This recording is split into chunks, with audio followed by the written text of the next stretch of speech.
Assalamualaikum warahmatullahi wabarakatuh. Saya Rafa Lubis dari UNED 2 semester 5. Saya akan menjelaskan tentang kriteria penilaian autentik. Nah, di sini saya akan menjelaskan pengertian penilaian autentik. Penilaian autentik adalah kegiatan menilai peserta didik yang menekankan pada proses dan hasil belajar dengan berbagai instrumen penilaian yang disesuaikan dengan tuntunan kompetensi yang ada di standar kompetensi atau kompetensi inti dan kompetensi dasar. Penilaian autentik mampu mengacu pada pencapaian hasil belajar didasarkan pada skor yang diperoleh terhadap skor ideal, bukan dibandingkan dengan peserta didik lain. Dalam penilaian autentik, guru melakukan penilaian kompetensi dasar, kompetensi inti, dan standar kompetensi kelulusan. Pentingnya evaluasi dalam pembelajaran dapat dilihat dari tujuan dan fungsi evaluasi maupun sistem pembelajaran itu sendiri. Evaluasi tidak dapat dipisahkan dari pembelajaran. Melalui evaluasi, guru dapat melihat tingkat kemampuan peserta didik. Guru juga dapat melihat berbagai perkembangan hasil belajar peserta didik baik kognitif, afektif, maupun psikomotor. Kemudian akan dilanjutkan oleh teman saya, Laina Al-Amiri. Assalamualaikum warahmatullahi wabarakatuh. Saya akan melanjutkan presentasi dari teman saya, Arfa Lubis, di mana sini saya akan menjelaskan tentang prinsip-prinsip penilaian autentik. Nah, yang pertama ini, penilaian dilakukan berdasarkan prinsip-prinsip sebagai berikut. Yang pertama itu sahih. Berarti penilaian ini didasarkan pada data yang mencerminkan kemampuan yang diukur. Nah, yang kedua itu ada objektif. Berarti penilaian didasarkan pada prosedur kriteria yang jelas, tidak dipengaruh subjektif penilaian. Nah, yang ketiga ini ada adil, yang mana berarti penilaian tidak menguntungkan atau merugikan peserta didik karena berkebutuhan khusus serta perbedaan latar belakang, agama, suku, budaya, adat istiadat, status sosial ekonomi, dan gender. Setelah itu yang keempat terpadu, berarti penilaian oleh pendidik ini merupakan salah satu komponen yang tak terpisahkan dari kegiatan pembelajaran. Nah, yang kelima ini terbuka, berarti penilaian, kriteria penilaian, dan dasar pengambilan keputusan dapat diketahui oleh pihak yang berkepentingan. Nah, yang keenam ini menyeluruh dan berkesinambungan, berarti penilaian oleh pendidik mencakup semua aspek kompetensi dengan menggunakan berbagai teknik penilaian yang sesuai untuk memantau perkembangan kemampuan peserta didik. Nah, selanjutnya itu ada sistematis. Nah, berarti penilaian ini dilakukan secara berencana dan bertahap dengan mengikuti langkah-langkah baku. Yang ke-8 ada beracuan kriteria. Nah, yang mana berarti penilaian ini didasarkan pada ukuran pencapaian kompetensi yang ditetapkan. Nah, yang terakhir ada akuntabel. Nah, di mana penilaian ini dapat dipertanggungjawabkan baik dari segi teknik, prosedur maupun hasil.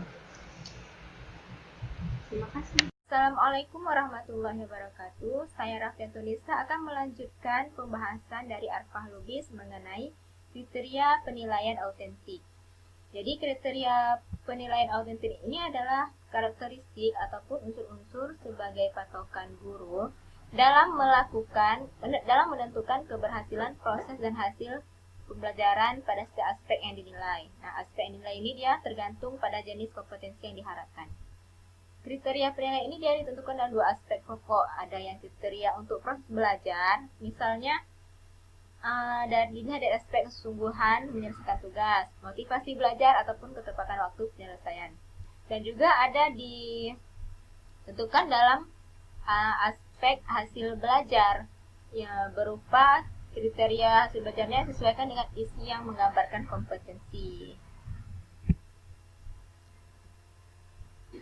Alat penilaian itu dapat menggunakan tes ataupun non-tes, ya.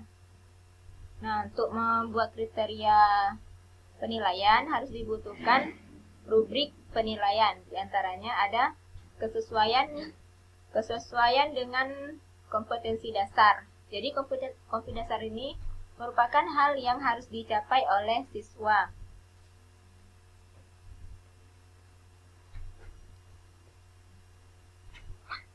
Diharapkan hasil belajar siswa akan terjadi perubahan karakter dan mental sesuai dengan kompetensi dasar.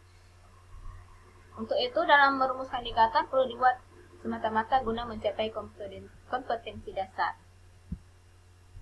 Yang kedua, harus sesuai dengan tujuan fungsi penilaian. Nah, dalam melaksanakannya, harus terlebih dahulu ditentukan tujuan yang ingin dilaksanakan penilaian. Yang ketiga, harus sesuai dengan unsur penilaian. Sebelum melaksanakan penilaian, harus ada unsur-unsur yang menunjang proses penilaian yang harus diperhatikan agar menghasilkan data dan informasi yang akurat, valid, dan objektif. Yang empat, harus sesuai dengan aspek-aspek yang dinilai. Aspek yang dinilai ini akan menjawab kebutuhan tujuan dilaksanakannya penilaian. Oleh karena itu, aspek yang dinilai harus dipertegas sehingga dapat diperoleh data yang diharapkan. Yang kelima, harus sesuai dengan tingkat perkembangan peserta didik. Nah, kompetensi dasarnya harus sesuai dengan perkembangan peserta didik. Kalau misalkan dia pada kelas rendah, maka harus digunakan untuk kelas rendah. Yang keenam, harus sesuai dengan jenis dan alat penilaiannya. Contohnya, kalau kita menggunakan jenis penilaiannya tes, maka instrumen yang digunakan itu ataupun alat penilaiannya itu berupa sederetan soal. Kalau misalkan dengan tes seperti observasi, maka instrumen yang digunakan itu berupa lembar observasi. Dalam membuat rubrik penilaian, biasanya dia berupa penskoran, angka-angka yang digunakan untuk menilai hasil karya siswa. Nah, suatu rubrik ini dia akan memberikan deskripsi atau penjelasan yang jelas dan karakteristik pada berbagai tingkatan penguasaan siswa terhadap tugas yang diberikan. Nah, rubrik ini dia digunakan juga untuk penilaian. Yang digunakan untuk penilaian harus disajikan kepada siswa bersama dengan tugas mereka. Demikian penjelasan dari kelompok kami. Lebih dan kurang kami mohon maaf. Saya akhiri. Wabillahi taufiq wal hidayah. Wassalamualaikum warahmatullahi wabarakatuh.